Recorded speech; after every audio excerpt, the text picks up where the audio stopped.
My name is Mark Hill. I'm the senior producer for RaiderZ, and here we have Tony Kim. Hi. He's the product manager. He's going to be driving this demo for us today. Okay. So, today we're going to be talking about RaiderZ. RaiderZ is an action-based monster hunting free-to-play MMO. Now what that means is the core of the gameplay is about the big monster hunting, the epic monsters, being able to hunt them down with your group, with your party. They drop the best gear and the best loot, and they're going to give you the best chance to get, the good gear in the game. And it's the most fun, the most exciting thing to do.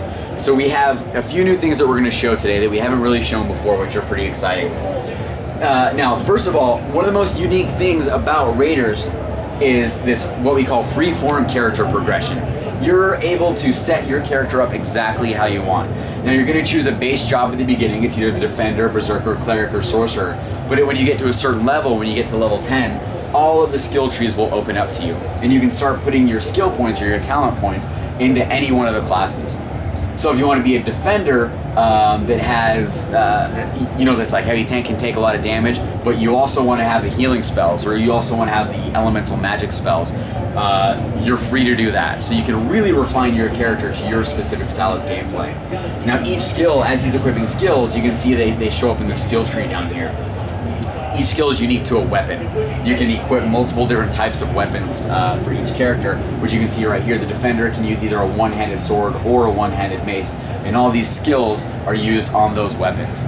So there's a chance, if you put your skill points in, say, the Berserker, he doesn't use either of those weapons, so there's a chance that you might learn a skill that doesn't use one of those, but then you can just equip that weapon to use it. You can bind your skill tree to specific weapons, so kind of on the fly you can switch back and forth. We don't want to take people out of the combat or out of the gameplay, so we want to keep things really fast paced, and that's how it happens.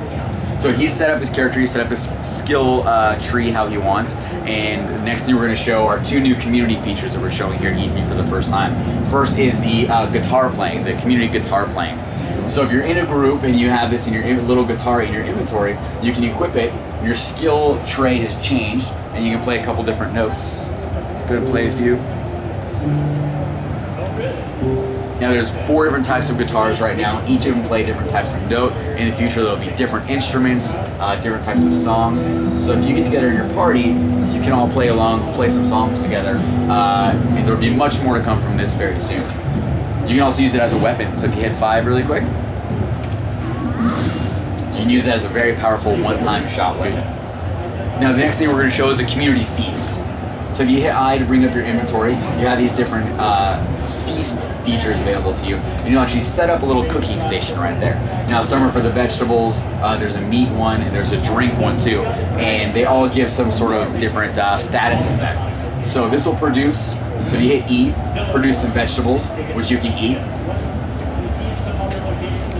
And they'll either do something like increase your HP, give you a temporary status buff, give you all these different little options. The cool thing about that is because you're going to be traveling out in these long distances and adventuring with your parties, you're not always going to have a crafting NPC that can get you these foods right away. So you keep these in your inventory for whenever you need them, and then everyone in your party can come use it. So you can have a party of up to 8 people. If one of you were to build this, anyone in your party can come up, grab a piece of meat, boost their HP or boost their EP or whatever the status of that item is, and be able to move on. RaiderZ, it's very difficult, as we mentioned before. The enemies hit really hard, they're very fast, so really encourage group-based gameplay, and these community features are some of the great things that players are going to be able to do to keep themselves together. Now we're going to run up and show some of the, demonstrate some of the action-based combat that I mentioned. Some moves right there, perfect. So up here we're going to see some skeletons. When we showed these before, these skeleton archers, they didn't really do anything. However, now they actually have the chance to drop their bow and arrow. So you can run over that, hit E. Oh, he dropped his head. So they'll drop one of 2 things. They'll drop either their bow and arrow, or their head will fall off when you kill them. Both of which you'll be able to pick up and utilize for a short amount of time. So when he kills this guy, nothing happened, but there's a bow and arrow right there from the last guy he can go and pick up. And now if you look up here, there's a countdown for how long he's able to use it. And he can start hitting other enemies with that bow and arrow. Really, really powerful, very strong, but he only has it for a short amount of time. The cool thing about that is there's no archer class for you to choose in the game right now, so this is your chance to use the bow and arrow skills.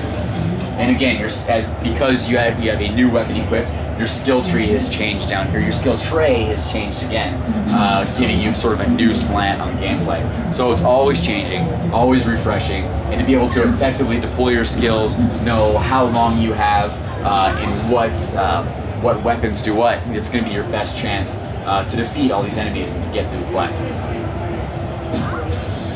Now finally, we're going to show you a new type of boss, which we're going to spawn right now.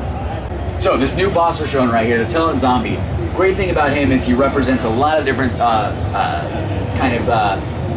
game dynamics that we talked about. Dynamic attack patterns. He has a lot of different attacks, all which do different things. He can puke on you, which just happened, which will slow you down for a short amount of time. He'll bang his drum, indicating that he's ready for a big attack, and he'll do a big swipe or slam you into the ground. He can pick you up, lift you into the air, and slam you down. He does a lot of damage.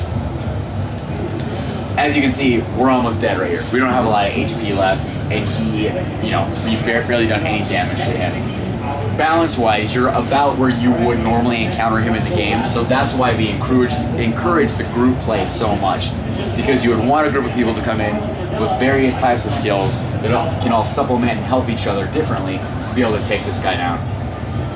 On your own, he's overwhelming. He's really fast. He can hit a little too hard, and it's going to be really, really difficult. Actually killed him right there.